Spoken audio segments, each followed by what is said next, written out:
Picture this. You're the captain of a cargo ship, Indian Ocean, heading for the Gulf. It's 4 a.m., your radio crackles and a voice, completely calm, completely professional, says, "No ship is allowed to pass the Strait of Hormuz." You look at your crew. Your crew looks at the water. Then the water starts moving. Dozens of speedboats, erupting from what looks like empty coastline, converging on your hull at 50 kilometers an hour. Armed men, grappling hooks, a boarding operation so rehearsed it takes under 4 minutes. 25% of the world's seaborne oil, held at gunpoint, by speedboats that were parked in caves an hour ago. Here's the question nobody asks. How does an organization get there? Not the politics, not the ideology, the machine. How do you build something that can close the world's most critical energy corridor with fishing boats and caves and pure nerve? I'll tell you exactly how. Level by level. Starting with a kitchen table and a boy who just wants to stop watching his father's shoulders drop on phone calls. Level 1. The volunteer. Your family has 3 rooms, 6 people. And your father, good man, honest man, works at a factory that hasn't paid wages in 3 months, in a country sitting on the 4th largest oil reserves on Earth. I want you to hold that contradiction. 4th largest on Earth. And the school teachers are taking home less per month than a parking ticket in Dubai. The people at the top of this country know about the contradiction. They built it. Because broke families make compliant citizens and desperate kids sign forms. The man from the mosque is warm, patient, doesn't open with God, opens with math. The Basij, Iran's paramilitary volunteer network, 12 million members, university placement guaranteed. And when they activate you, and he says this almost as an afterthought, there's pay involved. More than a teacher earns in a month. You don't ask how much specifically. You've already decided. You sign. 6 weeks of training, then the streets. And here's the ethical weight nobody names when they hand you the form. Your first job is reporting neighbors, childhood friends, the couple who live upstairs, a girl from school whose headscarf slipped. You file the reports, and with each one, something shifts. So slightly you keep missing it, the way you don't notice a door swinging shut if it moves slowly enough. The placeman arrives. You call home.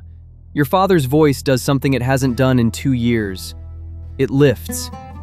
You look at his broken watch on the kitchen counter, the one he wears every day, even though it stopped working, because it was his father's and it's the only thing nobody can take. You slip it into your jacket pocket. You tell yourself, just a door. I just had to walk through it. You have no idea. None. Level 2, the Guardian. 20 now, past the screening, and here comes your first real paycheck. $300 a month. The EU has formally designated your entire organization a terrorist entity. You cannot fix your car. You earn less than a mid-level barista in Munich. And yet, housing subsidy, car loan scheme, career ladder, lunch program. In a country where 40% of your generation can't find stable ground, $300 inside a system that controls your housing, your future, and your lunch turns out to be precisely, calculatedly, infuriatingly enough. They didn't miscalculate your salary, they engineered it. Now, the thing they don't tell you, the IRGC runs an entire intelligence division, the IO-IRGC, whose exclusive purpose is monitoring other IRGC members for ideological drift. Not civilians, each other. You have joined an organization so institutionally paranoid, it built a formal department to distrust itself. Right now, a man in a beige office is reading a file with your name on it. He flagged Tuesday's comment. He is scoring your loyalty against a standard you were never shown, because a standard you can see is a standard you can fake. Your career, your housing, your lunch, your future, all of it requires passing a test you can never fully see the questions to. What this does, slowly, is teach you to hollow yourself out, to perform certainty you don't feel, to seal your real thoughts in a room with no door. Where a question waits at 3 a.m., you've gotten very good at walking past. Who am I becoming? Then one night, baton, students, 2 streets over. The outside you performs without hesitation. The inside you watches from behind glass and adds this to the room with no door, next to everything else, next to your father's watch in your jacket pocket. Level 3, the Enforcer. January 2026. No warm-up. Here's what happened. The Real collapses overnight. Streets explode. Every province. Hundreds of thousands. Largest uprising since the revolution. The supreme leader signs an order. Security forces fire rifles into crowds, heads, torsos, deliberately, under a national internet blackout. Thousands dead. Children. 10,000 arrested. 2,200 held in locations that don't exist officially, where IRGC interrogators, and this is in court documents, this is real, were found to be charging detainees to reduce their torture. They ran a surcharge on suffering. The anti-corruption unit was the most efficient criminals in the room. The file exists. Nobody lost their job. Your pay is now around $500 a month. Thursday bonuses arrive clean and unattributed. The accounting for this has run without interruption for 46 years. Very clean. The IRGC's own intelligence organization published a warning. Defiance or desertion would meet trial and decisive action, then deleted it. They were so afraid of their own soldiers breaking ranks that they couldn't say so out loud. At the Aben Tribunal in London, an anonymous former officer, a rooftop, a crowd, an order. He wept before pulling the trigger, then pulled it. You carry that testimony in the same pocket as your father's watch. They sit together now, the stopped watch and the thing that can never be undone, and you don't know which one is heavier anymore. Thursday, deposit clears. Nasreen. Her son's name was Mehdi. He had a habit of leaving his shoes by the door perfectly parallel.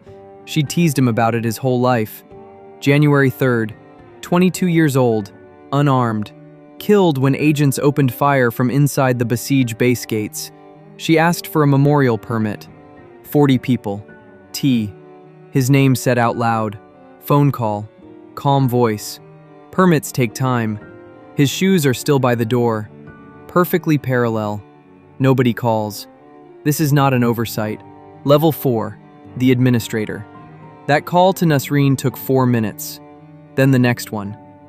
Days here don't pause for you to feel things. You start to understand this is also engineered. You run a city. The official line on your salary is around $1,500 a month. Decorative number, mostly for paperwork. The real income lives in contracts that go to the right people without the inconvenience of competition, permits that move quickly for some and take forever for others.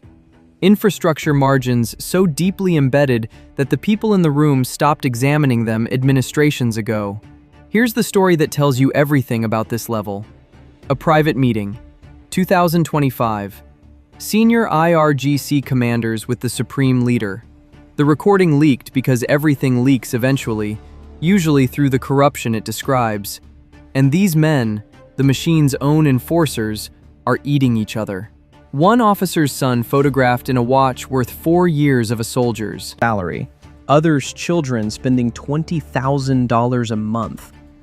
And separately, IRGC intelligence officers who were officially investigating cryptocurrency fraud stole $21 million from the suspects mid-investigation.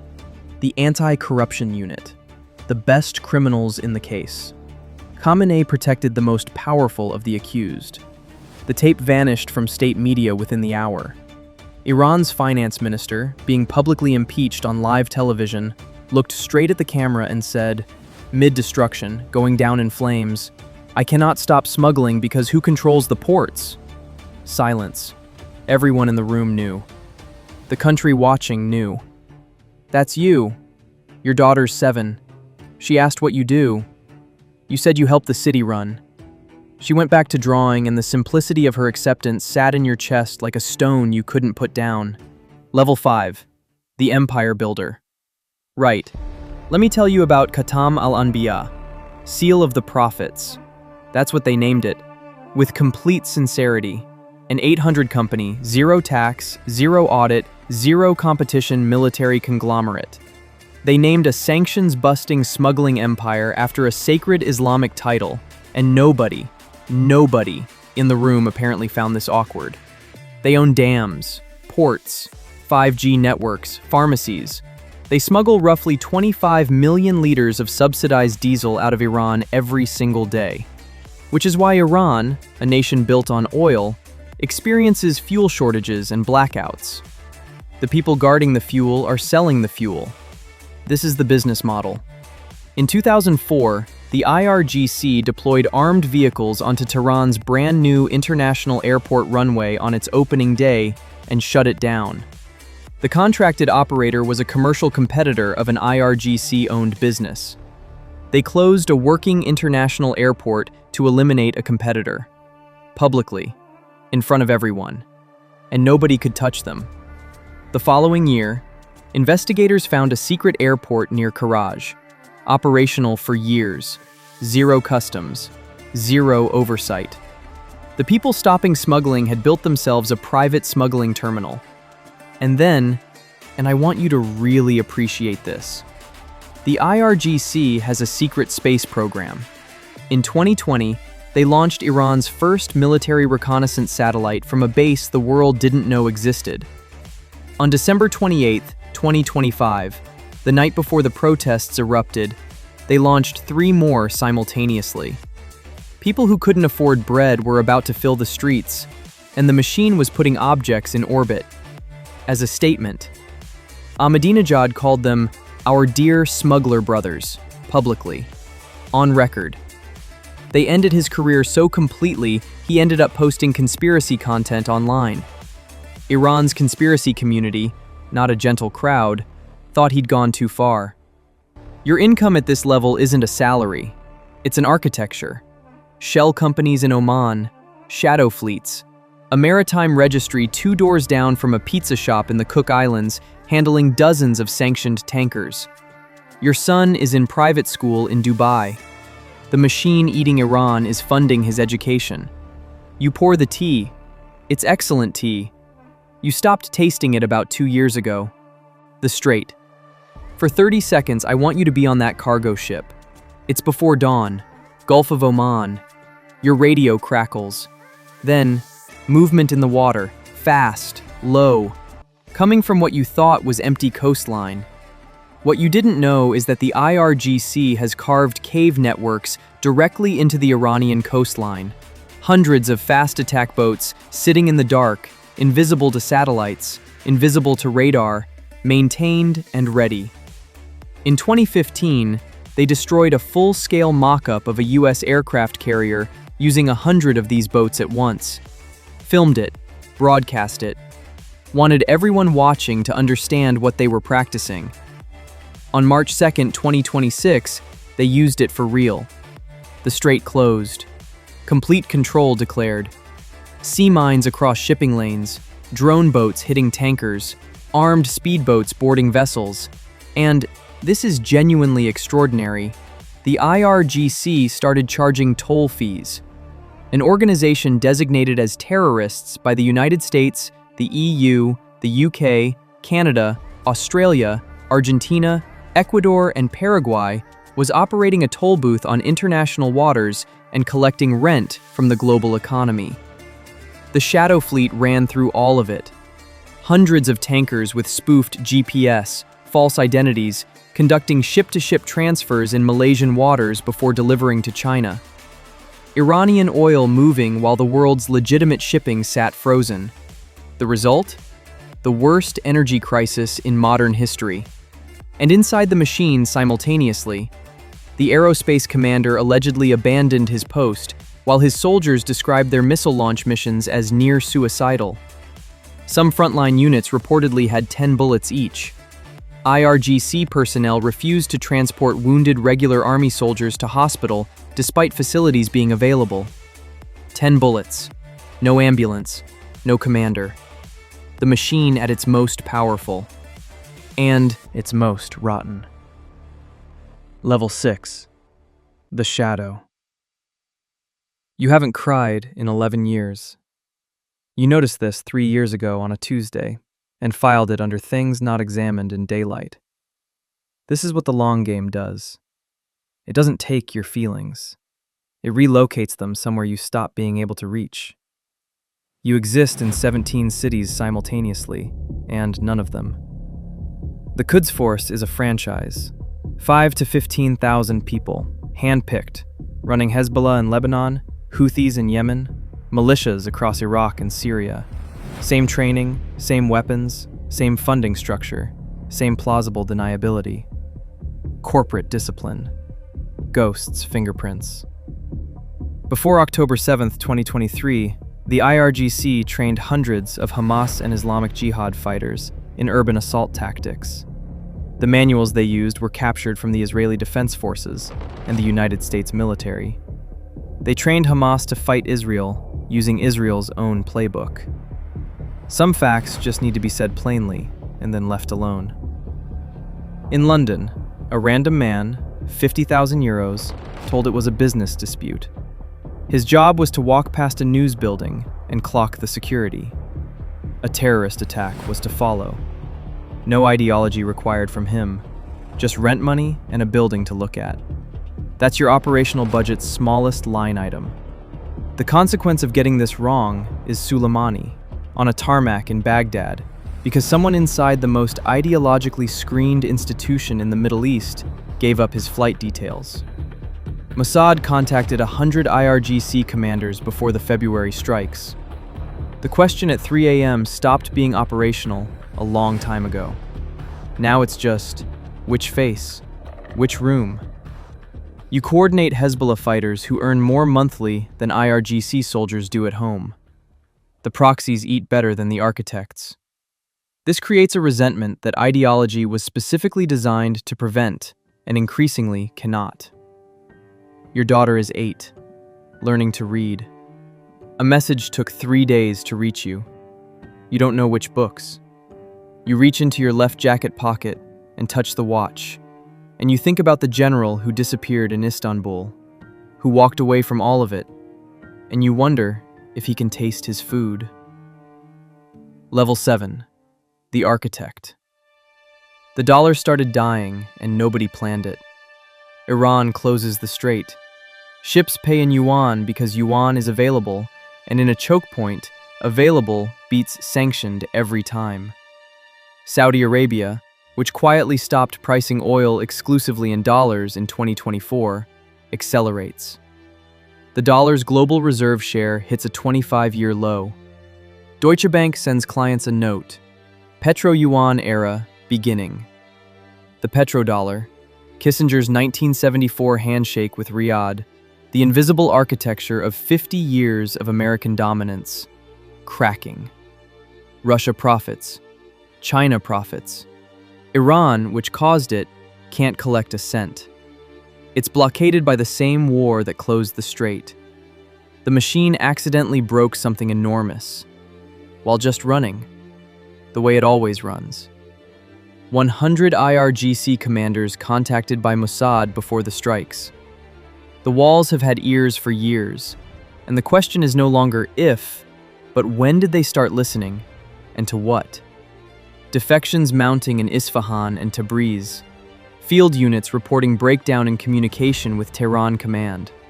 Personnel who feel used as human shields while senior commanders sit underground. Soldiers leaving their posts and driving their families to border towns hoping to cross. The new supreme leader hasn't spoken, hasn't been seen. The peace proposal is somewhere in Pakistan. Trump says, No, no, no, no, no. You manage budgets larger than nations. You cannot taste food. You cannot find the boy who took a broken watch from a kitchen counter because it was the only thing nobody could take from him. He's behind too many doors now, all of them closed from the inside. The machine. Here's where I want to end. Not with the boy, not with the form, not with the father tearing anything in half. With Nazreen. Because 2 weeks after the phone call, the one about the permit taking time, she does something small. She takes Mehdi's shoes from beside the door, the ones he always left perfectly parallel. She moves them to the closet. She doesn't know why, she just does it one morning. And then she stands there in her hallway for a long time. Outside the window, The city runs exactly as designed. A man is on a phone call. His shoulders drop. His 16-year-old son is watching from the kitchen doorway. Across town, a 12-year-old is looking at a poster in a mosque.